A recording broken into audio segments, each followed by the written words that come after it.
দাদা কি কৰি আছিলে আপোনালোকে? কি কৰি আছিলে?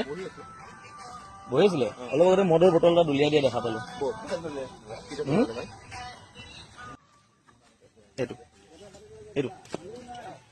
এইটো কি হয়? এইটো কি হয়? এইটো কি হয়? আৰু আপোনালোকৰ বটল কি আছে? এইটো কি আছে?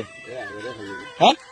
এইটো কি হয়? আমাৰ জুবিন দা ইয়াতে বহি আছিলে আৰু আপোনালোকে কান্দা চকু পানী এনে দেখাই কিনে আপোনালোকে মদ খাই আছে।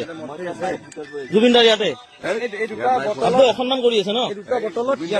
জুবিন দাৰ তাত বহি কিনে আপোনালোকে কেনে মদ খাই আছে বাৰু? কোনে এও খাইছে? ইয়াতে মই নিজে দেখা পাইছো আপুনি বটলটো পেলাই দিছে।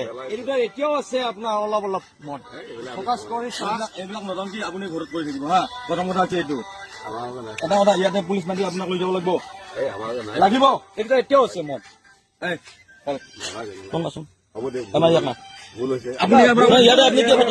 ভুল কৰা কাম আপোনাৰ বেলেগ জেগাত আছে, ভুলটো ইয়াতে নকৰিব। এইটো আপুনি ইয়াতে কি আছে? মদৰ আড্ডা চলি আছে।